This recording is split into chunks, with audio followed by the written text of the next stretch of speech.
Welcome, everybody, to the You Are Worthy Network. It's great to be with each of you again today. I think I'm finally safe in saying, back when we were doing interviews in mid to late January, like the question popped up in my mind, when is it acceptable socially to quit saying Happy New Year? I don't know if I've ever been taught that. Is it January 10th?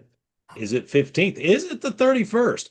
But now that we're in February, I think we're safe. We don't say I don't hear anybody saying it anymore. These are just random thoughts. It's the way my brain works sometimes. Just, letting you all know. But I'm thrilled to be with you guys again. Thank you guys for tuning in. Um, I'm just continue to be amazed by God's goodness. It was, I didn't even know I was going to say this actually. It was 6 months ago today that I launched the network officially. Hmm. And to think that God has grown this to over 8,100 people, who else does that but God? But I'm also grateful each one of you who have joined that see the value in it, that are looking for a little bit of encouragement in their life in a very dark world, in a world where any of us right now could go turn on our local news or our national news, and we all know most of it's going to be negative, most of it's going to be violent, and they push for that. That gets ratings apparently. Um, but we need more light. We need more hope. We need more inspiration. We need more God at the end of the day, for sure. But I'm just grateful that I can bring some sliver of hope to each one of you. And I think you're going to find our guest today is going to bring more than a sliver, maybe a few slivers that you guys get to be encouraged with today. So I say thank you to each one of you. Um, like I said, I'm excited to introduce you to my guest today, and I'm going to tell you a little bit about her before we settle in. Lenee Pezzano is the host of the Redeemed Perfectionist Podcast and author of You Will Make Mistakes. After years of striving to earn God's approval through performance, she encountered the life changing truth of grace.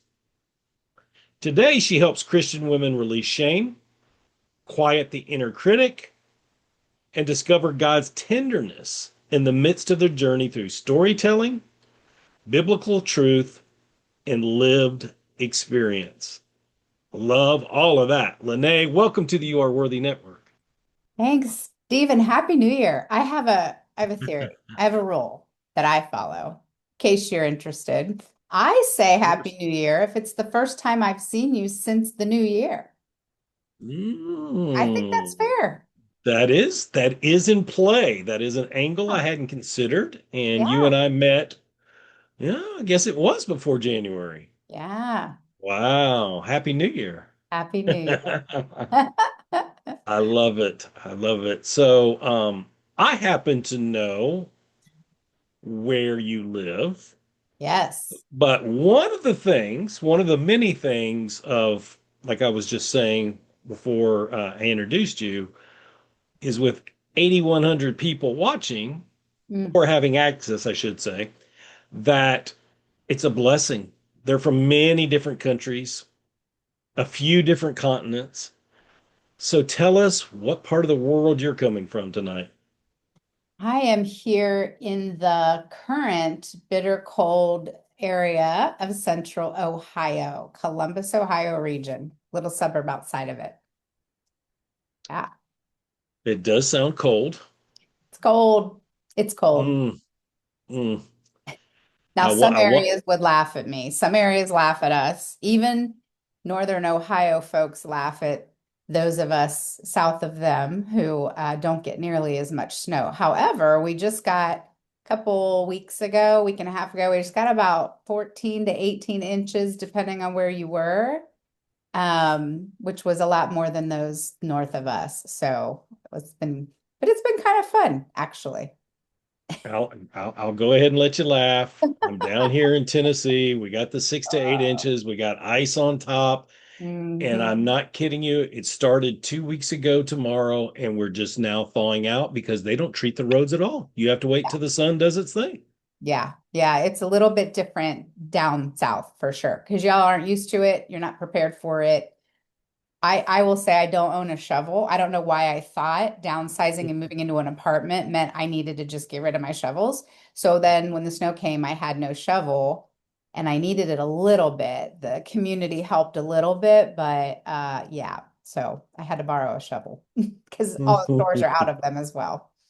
Of course, just happened to work that way. Yeah, yeah. Tell us, did you grow up in the central Ohio area? I did. I was born in Northeast Ohio, and believe we moved about 8 times before I was 8 years old, all within Ohio. But then we landed in Central Ohio when I was 8. Yeah, I've been here ever since. Is your family fairly nearby? So my brother he's right around the corner. And then my mom, I lost my mom back in '04. Mm. But then my dad, who also used to live close, 2018, he had a heart transplant and he had that down in Orlando. He had to stay there for a year to recover. And then he just stayed down there. Clearly, the sunshine was a better option than what he knew up here. So he comes home every year for a couple weeks or a month, and then I'll go down there usually the month of December and just hang out with him down there and work from down there. So That's a good deal. I yeah, like that. Yeah. yeah, yep, it works out well. So So yeah. what do you do for entertainment in central Ohio, especially when there's 14 to 18 inches of snow on the ground? Yeah, it's so one of my hobbies that is really picking up momentum around particularly Central Ohio is country line dancing. So I've been Okay. dancing since the mid 2000s. I started with swing dancing, so a lot of jitterbug along with like West Coast swing, and then I got into some Latin and some ballroom and then did some country line dancing back then. And then just picked up on it again. They happened to build a facility, like a bar and grill right by my apartment. And so, yeah, just got back into a rhythm. And there's a whole community of us that go have fun and burn calories all at the same time. Okay. So you got me curious now. Okay. So if you're not line dancing, because I know they can have, they can play country music off of, set song list and that kind of thing. Yeah. But it does make me wonder, in central Ohio, is there a variety of country music stations or are they hard to come by? There's a variety. Yeah, I can think of Oh, two right off the bat that are common. And then I think there's others as well. So yeah, it's common. It's common. okay. It's a Down here in good, the South, it's every other station. So, yeah, well, yeah, it's not that common probably, but common enough. But I think yeah. there's a lot of Central Ohio and Ohio in particular is really good for either families to raise your family. Young people, young professionals thrive in Ohio. We are a state that's really well known. Matter of fact, my day job is in economic development, so we're really well known for being a fantastic place to start your business, raise your family, we call it living your version of the American dream is how they kind of tout Ohio. And then when you go to other regions, like there's various regions in Ohio and each one has its own personality. Everything from unique zoos. We have probably the largest zoo in the nation, one of the largest in the world here, to family parks and different things you can do. We have a lot of fantastic metro parks all around. There's tree houses, like friends of mine and I go camping and hiking and we'll hang out in tree houses and spend a weekend in a tree house. Like it's yeah, a lot of fun stuff to do. Now, was that zoo reference Cincinnati Zoo or another one? So Columbus Zoo, Cincinnati Zoo is also a great one. And we have a Toledo Mhm. Zoo, which is fantastic. So yeah. Okay, I didn't know all that about. I Yeah. have been to the Cincinnati Zoo, and I was impressed. Okay. So yeah. We make the football up in our northwest region of Ohio. So for all of you athletic football fans, What? we make the football here in the good state of Ohio. Is that the NFL ball or the NCAA ball? I think it's NFL. I'd have to confirm. Yeah, don't quote me on that one. Yeah. Okay, interesting. I did not know that. Yeah, and then we've got the roller coaster capital of the world in Sandusky, in You Cedar do. Point. Yep, You Cedar Point. definitely do. Yeah, And Kings Island's not Island. bad, but yeah, compared to what I've heard, yes, you Yes. do Yeah, for yeah, sure. Oh, yeah. well, I'd like to take you back in time. That's a long time, Steve. Well, you don't know how far back I'm going How far yet. back we going? Let's go back to third grade. No, I'm just kidding. Um, Yeah, what did senior in high school, Lenee? I've done this last couple of interviews. I want you to think yeah, back to senior year. I want to get inside your mind. What was the mindset? Um, Excited to be done, senioritis. We're going to miss your friends and your teachers and the whole structure of school greatly. Um, what yeah. did senior to be about to walk across the stage or the field and have that diploma handed to you in a couple of weeks? What did that young lady want to do with her life? Kind of answer all of that. That's a lot, I know. Yeah. You know, it's very, man, it's so interesting to look back because I was a social butterfly and I had a passion for like I was voted best all around because I just had a passion for people and for my classmates and and for athletics. I was involved in a lot of things, different clubs, but I don't think that I had the maturity level to understand what I was embarking upon. I was just going through the next step that the world told us we needed to do. So if anybody is my age, Yeah. I don't mind sharing. I'm 54. I graduated high school in 1989.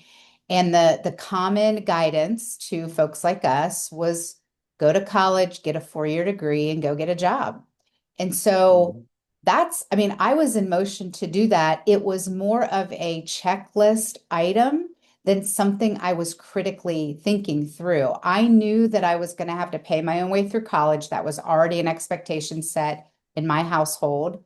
And so it didn't give me a ton of options because I couldn't afford to go anywhere. And I wasn't, at that point in my life, I wasn't thinking critically. I wasn't saying, I wonder what kind of degree I should get so that I could make good money, so that I could be a sustainable, contribute to society and be a member that does that well of society. It was just, I got to get this done. I have a to-do list and an item that I need to check off the list. This is what I'm told are the rules and the guidelines and the boundaries, and that's what I need to follow. And so there really wasn't any thinking that it was just more of I'm in motion and this is what I have to do. And so things came my way. Um, I landed a job with John Deere Company. A lot of people know that brand name, but at the time they had a college tuition reimbursement program and I got accepted. And so I was like, sweet. I was still living at home. My parents always said, if you go to school and you pay your own way through college, you can live at home. We'll pay for you to live here and we'll help you out. And so I started out that way. My father happened to work for the local community college. And so I was able to leverage his employment and get a family discount. So I technically did my first couple of years at the community college, got that paid 75% by his, because of his employment there. So I was only, Nice. yeah, obligated to 25%. And then I transferred to the Ohio State University. Um, Back then it was open enrollment. It wasn't competitive at all to get into college, thank God. And I got in and just I worked at John Deere. They paid tuition reimbursement. I had to maintain a certain grade point average for them to do that. And I started on a forklift paying my way through college. So it was it was I was just on to the next thing. I wasn't, oh, I miss my classmates. It wasn't like that. I had some close friends that we didn't lose touch, but to me it was like this is what you're supposed to do, and so I was on to the next thing. Yeah. Yeah, I kind of got that. It's kind of like next thing up, let's knock Yeah, it out. let's go. Okay, so you go to Ohio State and then you major in. Yeah. So that's a funny story. I switched majors the first 3 quarters. Back then they were on quarters. I didn't know what I wanted to do again. I wasn't smart enough at the time to be thinking critically about this. I just needed to get a degree in my mind. So, I did everything from business to speech and hearing because I had this desire to learn sign language. Didn't really know what I was getting into. And then I switched to psychology. It happened to be one of my favorite topics, and that's where I ended up staying. And they had different tracks you could do. So I sort of had a draw toward like human resources or what's called industrial organizational psychology. And so that's the route I went down because I had no intention of, getting a master's degree or becoming a counselor or anything of that nature. So I did the sort of the HR track, if you will, which was a perfect fit for me at the time. And then working at John Deere, it opened the door. Actually, I ended up going into personnel, which is now human resources. Back then it was called personnel. And I ran the student program while being a student, while getting a degree that was very aligned with human resources personnel. So it worked out well. Okay, so you took the personnel degree back into John Deere and continued to work with them long after college? No, I was pursuing the degree while they gave me a job in personnel Mm, running the program that I was also a part of. Yeah. I see. Okay. Yeah. All right. So you get the degree and then, where do you land for the majority of your well, unless it changed a lot, which it could have. What was your young career like? Yeah, it was a fast track, I would definitely say. I have always been a producer, a performer. Like I don't let grass grow, and wherever I land, I'm just hustling and working hard. And so my first job out of college was for a placement agency where uh, placed temporary staff in different positions and quickly learned that was not for me. I think you either love or hate that industry. I wasn't loving the amount of hours that I had to work for that job. And Mm-hmm. then a door opened. I knew somebody who worked for, many people know the company as Abbott Laboratories. They had a division here called Ross Products Division. Customer service job was open. Um, I was given a chance to interview right as they were about to offer someone the job, and I ended up getting the job. And so that was my first real opportunity to start a career. I was in a call center and I literally sat with headphones and answered the 800 number all day long, and advanced really quickly. I was 8.5 years there. They were a really great company when it came to succession planning. And I just thrived in the customer service environment. And so was promoted a couple different times and then was literally through career planning and through their succession planning process, it led me to an actual job in human resources, starting as a training coordinator and then eventually a human resource generalist, where I assisted the IT area, 250 employees who I was a strategic, advisor for and an HR rep for. It was really great. It was a fantastic beginning to my career, actually. Okay. So, somewhere in this journey, the Lord does something in you. I mean, where does the podcast idea come from, or did the book idea come first? Is there a lot of life that happens in between where we left off with HR in that? Yeah. Tell us how that all formed. I mean, there's decades between the two. Okay. So it was 1994 when I became a Christian. So in college, from about age 18 to about 24 when I became a Christian is when I hit rock bottom. It's when Hmm. I packed all the things into that window of time and, you know, finally responded and heard the call of God and surrendered in October of 94, which put me right around the same time that I graduated college. So yeah, so I'm a brand new Christian as I'm entering my career. And I was and have always been a very zealous, energetic, passionate individual, like I alluded to earlier. And so I do everything's all or none. I don't do anything halfway. So, just like I was zealous to advance my career and just keep climbing. And I didn't have a desire to climb the corporate ladder, but that's where life was taking me. And so I just took the opportunities that came my way.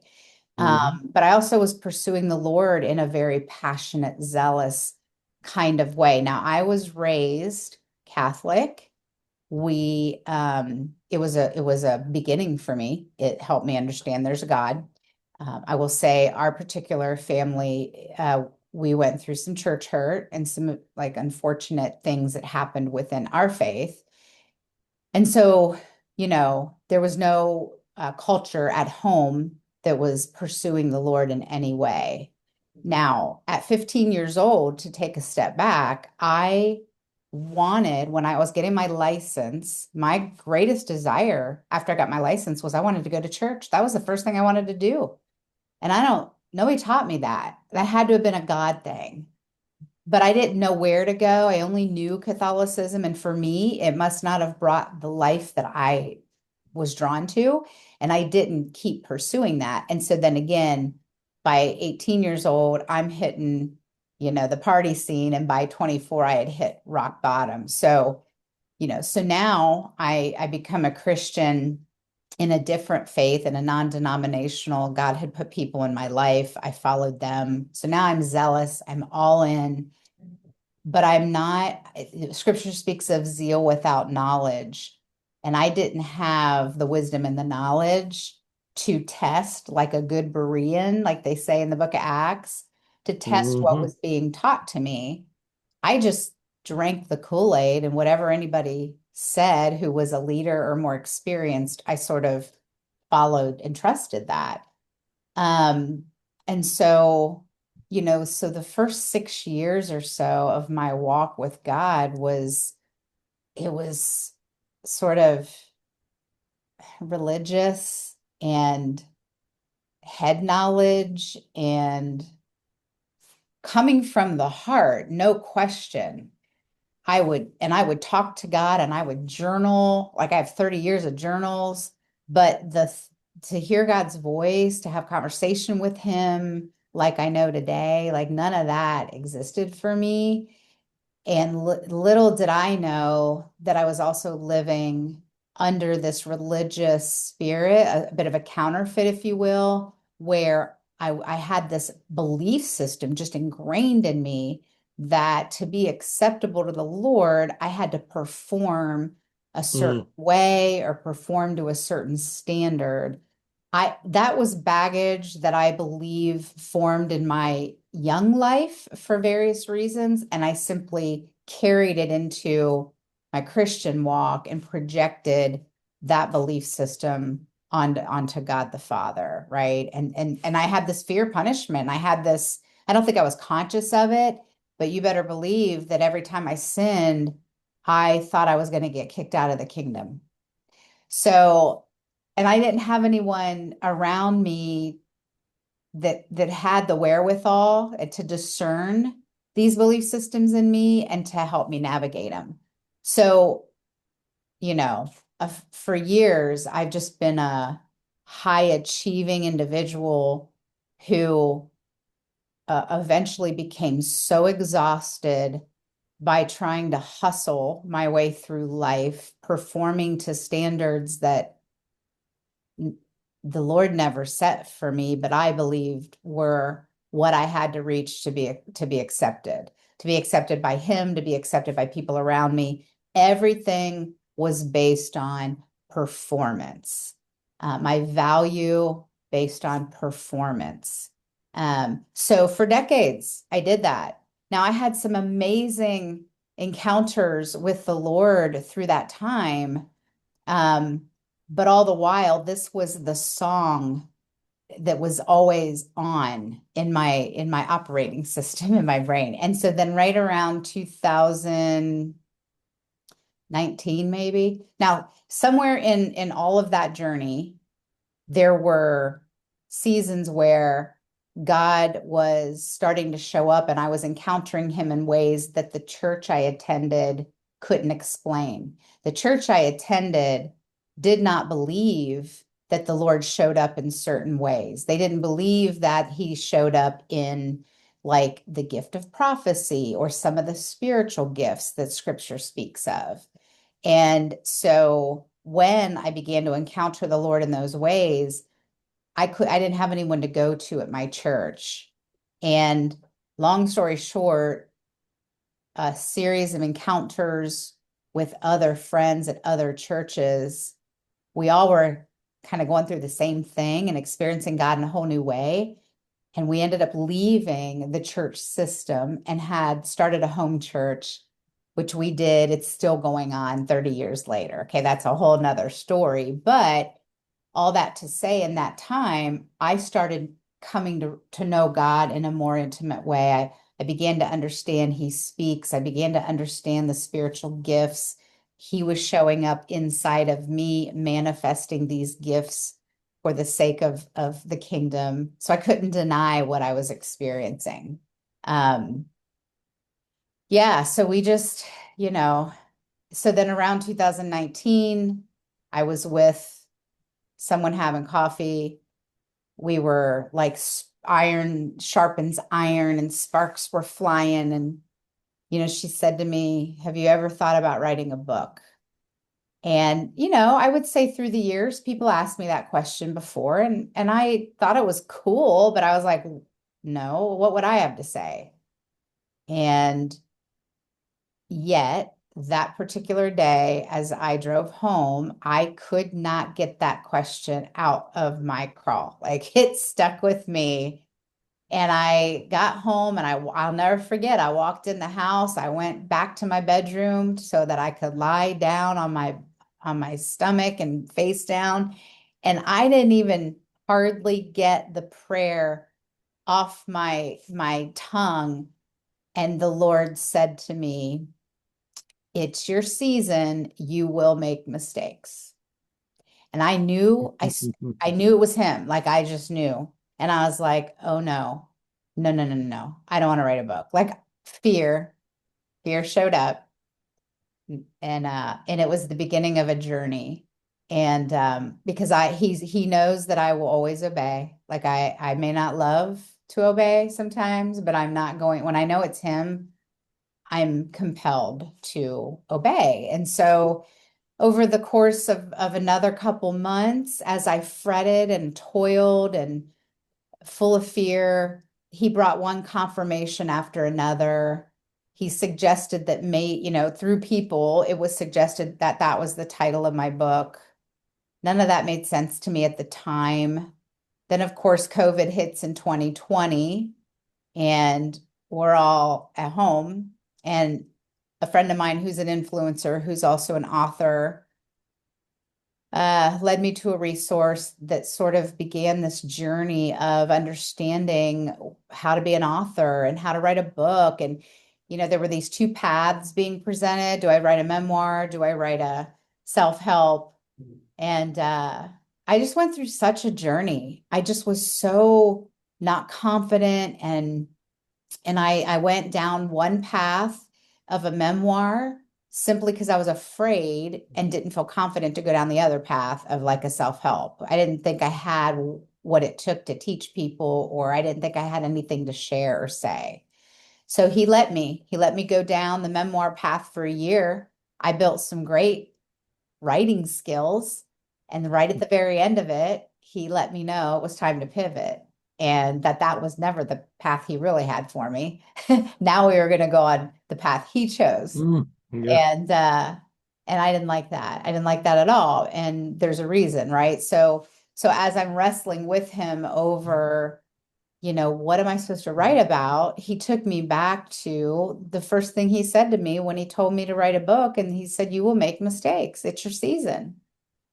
And I thought, what am I supposed to do with that? Like, I don't know. Anybody else have a hard time sometimes interpreting God? Like, what are you saying? Well, can you just write it Hit on a me over the billboard? head with it. Yeah. Can you just give me the formula? But so I wrestled and I wrestled and I was like, you will make mistakes. What does that mean? I don't like to make mistakes. And I chuckled and I'm like, okay, so that's perfectionism. Let me just look up some things on perfectionism. And Steve, Mm, he was reading my mail. Like I'm looking up all this stuff on perfectionism. I'm like, oh my word, I'm a perfectionist. This is me. And then it all started to make sense. Things people have said to me through the years, labels people put on me. And I'm just like, no way. I am supposed to write about perfectionism. Like I just knew. And then all the steps began to fall in place like a domino, like dominoes. And by January of 22, I was connected to a coach, like a writing coach that I knew was from the Lord. And by that November, I had a book in hand. And of course, it's called You Will Make Mistakes, Discovering God's Grace in the Midst of Perfectionism.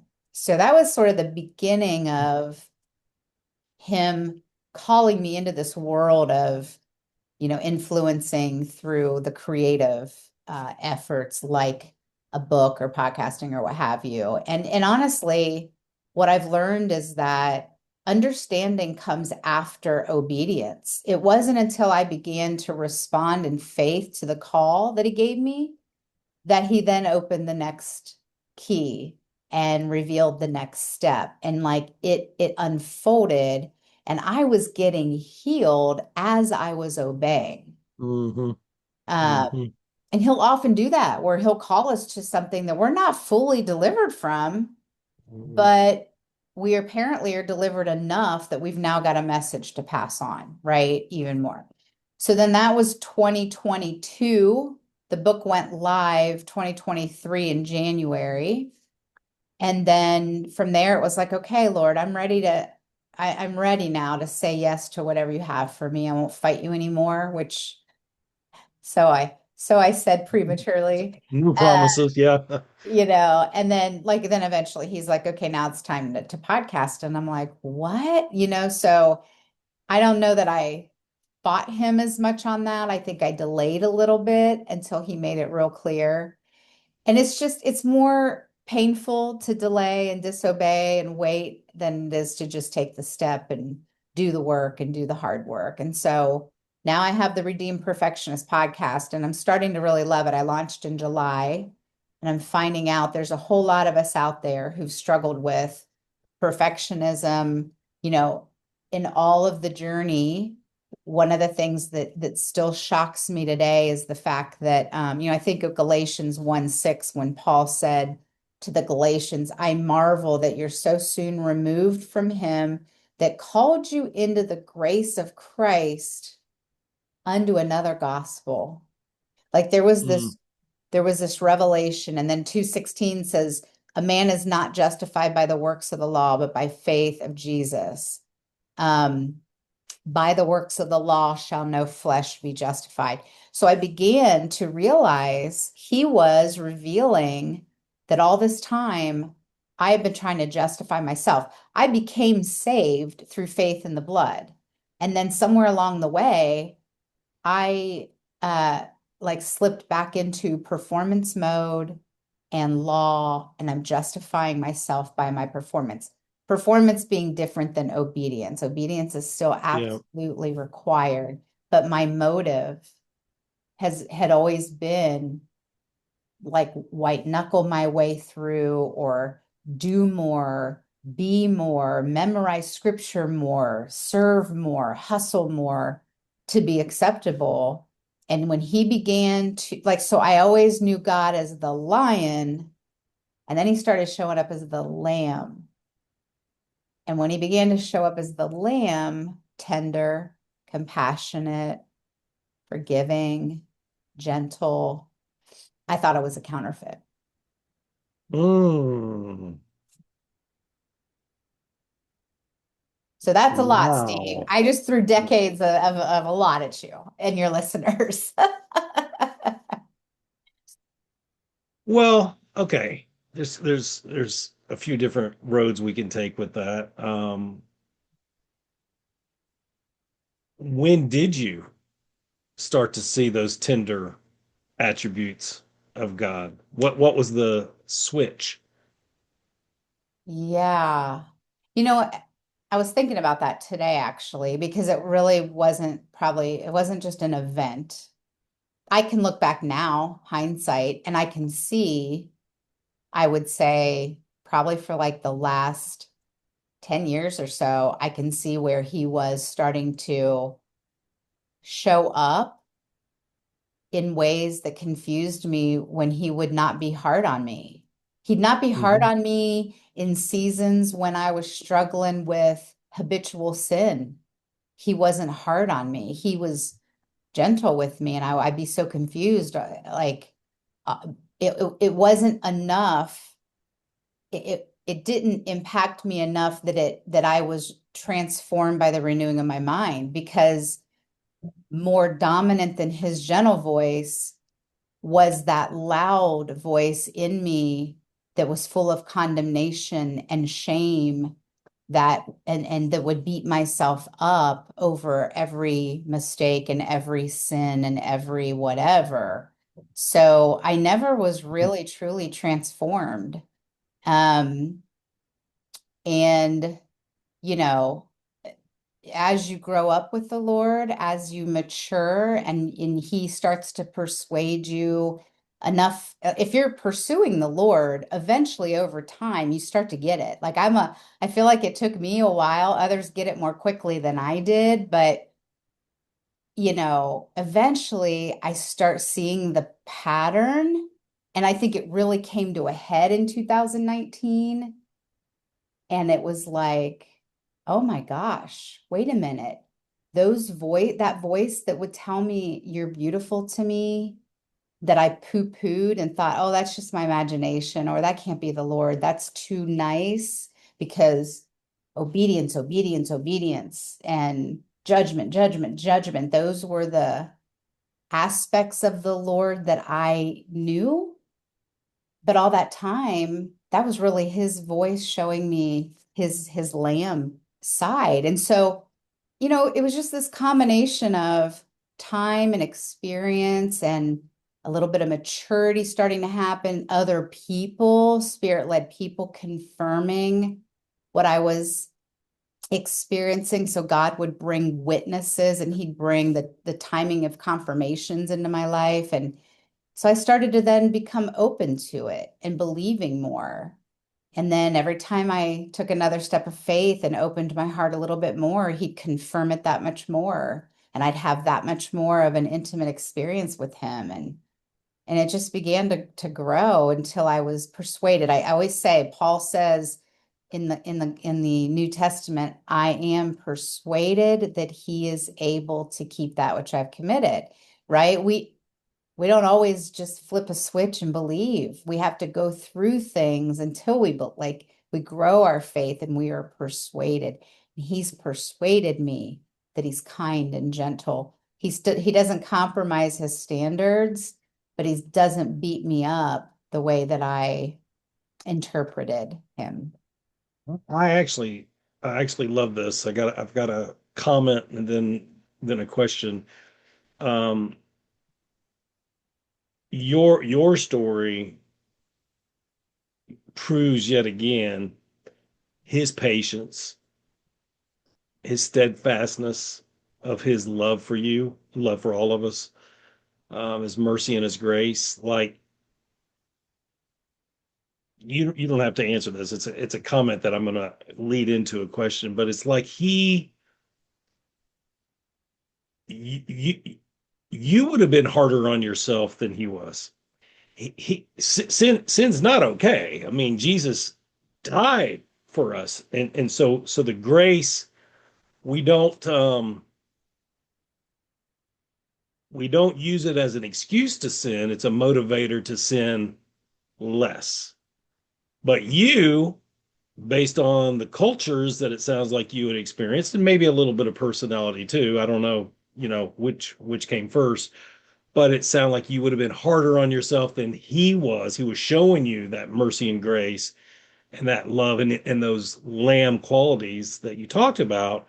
And so it does make me curious to the point of, did that perfectionism, how did that specifically, because you've gone on to do great things. You've Yeah. written a book, you've got a podcast, you've got other things that God is putting on your heart. But how did that perfectionism, maybe even other qualities you can think of, affect your self-worth in your own eyes? Yeah, I'll share what I just wrote this week as I build some things like on my website and stuff. But it says I was the Christian woman who looked faithful on the outside, but lived with constant self-evaluation on the inside. So that's that inner critic. Mm, I mistook conviction for condemnation, delay for punishment, silence for rejection, and discipline for proof that I wasn't enough yet. I believed God was always waiting for me to get it right, when in reality, He was waiting to reassure me. Despite all my striving, because that's what I was doing, I still found myself exhausted, frustrated, and often in despair. I couldn't maintain the pace I lived for so long, yet I believed I had to. Um, mm, that misunderstanding didn't just affect my faith, it affected my health, my relationships, my identity, and my understanding of God's character. What finally changed everything wasn't more discipline, it was a revelation of grace. So it wasn't, how it affected me. Perfectionism requires more and more and more performance in every area of your life. And the answer was not more. I was trying to be more disciplined if I could, and life just started to wear me down. I couldn't keep up the pace. Um, and I just couldn't do it anymore. And I finally had to surrender. And that's where the answer came. It was in oh, my daughter, I've been waiting for you to finally let go and mm, finally surrender and receive the reality that I've already done the work on your behalf, and that your worth isn't based on your performance. I found you worthy before you were even born. And I died for you while you were yet in your transgressions. And that was a really hard corner for me to turn in my walk, because I was that root, that belief system that my value and worth is based on my performance, was so deep in there that he had to chip away at that thing and chip away and chip away. And when I finally decided to align with it and believe it, there was an acceleration in my healing. And it's been unbelievably joyful. And my I still have capacity for accomplishing a lot. I, I'm built that way. I'm a high achiever, and I don't look at it anymore as a bad thing. It only becomes a bad thing if the Mhm. motive behind it is because I think I have to achieve for value and for my worth, instead of letting the achievements come from the overflow of my now joyful, amazing relationship with the Lord. I learned Yeah. that grace wasn't just this thing he did on my behalf that led to my salvation. Grace is a power that enables me to walk this life with him, um, that I couldn't do in my own strength. That's why it says, approach my throne of grace in your time of need, because he knew there was going to be a need for us to tap into an energy source in him that could keep us going, that can keep me from sinning, that can equip me to be able to love the enemy, that can, all the requirements of Jesus. We have to stay tapped into the vine. We have to abide in him. Remain in him. Everything else needs burned up. Everything else is of the flesh. Everything else is a counterfeit gospel if we aren't remaining in the reality of the true gospel. And that was all Yeah. just a huge awakening for me. Huge. Yeah, this is fire right here. We're coming towards the end, but I want to encourage you that, because we know how the enemy works. He doesn't want this message of grace out there. He doesn't want this message of you don't have to earn it out there. Um, Matter of fact, I don't know if you can see it, but maybe I don't think you can. Yeah, there it is. I've got a second microphone right here, and I'll give it to you because you need another microphone to get this message out, besides the one you already have. And I don't know how you do your podcast, but more episodes are needed. Yeah. And the book needs more eyes on it. Mhm. It needs more reviews. Even if it's got a lot, it needs more. I'm telling you. By the way, where can folks find your book? Do you have a copy of it right there by chance? Yeah, I do. I have to get it off my You're okay. shelf, You're but okay. Go get. Amazon,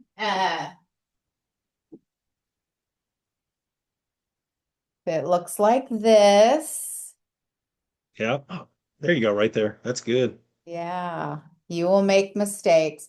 And it's interesting. What I love now about this is it's not self-help. I love that it's this unique, it's not your traditional how do I overcome perfectionism book. And I think that was really the Lord.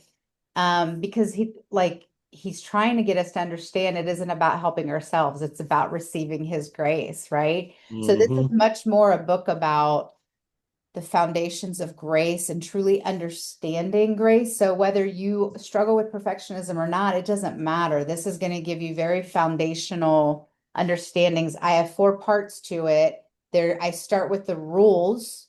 So reasons behind perfectionism and the foundational aspects of Christianity that pave the way for grace. Like I think you have to understand the history of the law and the rules, if you will, and then the remedy, which was Jesus. So we get into grace, right? And then the reality. So, how do you maintain your freedom once you're there? And then the Hmm. renewal. So increasing the vision for life after. perfectionism or whatever you name the issue. Really, Yeah, shame and fear were the big ones for me underneath the perfectionism. that is so good. I want you to do us a favor, meaning the network. Yeah, When I when I post the description and the show notes here shortly, go back in the comments, and if you'll drop a link to yeah, the book in the comments, that'd be great. you bet. Yeah, Um, this has been gold. It flew by. I knew it would. yeah. Uh, but I'd like you to leave our viewers. Let's come full circle here because we kind of started off talking about how negative the news is, how dark the world is, and it's all still true. That hasn't changed in the last 50 minutes, right? Right. Give our viewers just a little nugget of encouragement before we say goodbye. Yeah,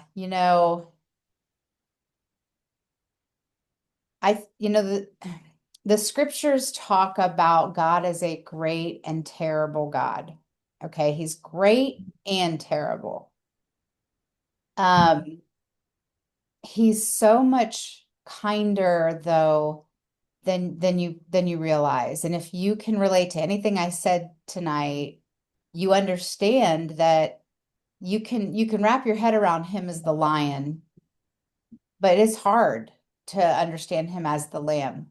But what I would like you to do is consider that if you could relate to the things I said, then you also can likely be the person who he's trying to show the tender side. And if you would just be open to that. If you're showing up as much as the best you know how and you're stumbling all over yourself, it's okay. Keep showing up messy. Show up Hmm. messy. Scripture says to worship him in spirit and in truth. Well, if you come just as you are, authentically you, that is a form of worship. You're worshiping him in truth. And that's what he wants. He wants you to know he's psychologically safe. It's safe to be with him. He already Hmm. knows. He knew the reason he overlooked my habitual sin is he knew why I was turning to that sin in the first place. There were deeper issues. There was trauma, there was fear, and he was after that, wanting to heal that. And so he um tolerated my sin and kept showing up tenderly because it was that love that was leading me to repentance the whole time. But the way he was doing it was to establish a new belief system in me where once I overcame the sin, I now have a foundation of his love. Perfect love casts out fear. First John Peter. 4:18. Hmm. I now have a holy fear of God. I want to honor him and not sin. But when I do sin, I'm not getting kicked out of the kingdom like I thought. I can run to him and just say, man, Lord, I chose flesh and I'm sorry. Help me uh, be empowered to keep choosing the spirit. So he loves you more than you can fathom. And if you open your heart just a little bit to that, I promise he'll start to show up and crack open some things that will set you free. Totally. I love that. Even I can't remember what version it is right now. It might be the old NIV, but Jeremiah 33:3 says, "Call upon me, and I will show you things you can't possibly fathom." Absolutely. So, Lenee, I appreciate you, and we appreciate you sharing your love for God, um, your obedience, Mhm. and your experiences that He's giving you. Thank you for sharing your heart with us today. It's been awesome having you as our guest, and we Thank just want to you. thank you. Thank you. Love to be here. Thank you so much. Guys, God's not done with your story yet. Mm. He's not. And it's interesting the things that Lenee shared today. because what is the reminder that I remind you guys of almost every time we get together is whatever you've been through, whatever you're going through now, God's not done. And even if what you're going through or what you've been through has been horrific, and certainly we don't take that lightly, we have compassion for that. You were worthy then. Probably didn't feel like it, did it? Emotionally, it didn't feel like it, but it doesn't change the fact that you were worthy then because Jesus and his blood made us worthy. We're not worthy without him. No doubt about it. We're not. But with him, we are. And whatever you're praying for now, working towards now, whatever goals you're trying to achieve now, and it's good. It's good to set goals. Don't get me wrong. I think Lenee knows where I'm going with this. But you don't become worthy when those things happen. You're even worthy while you wait right now today. How about that? Be encouraged by that. You're worthy right now in this season, even in this moment. I appreciate each one of you. God loves each one of you. To him be the glory. We'll talk next time. God bless.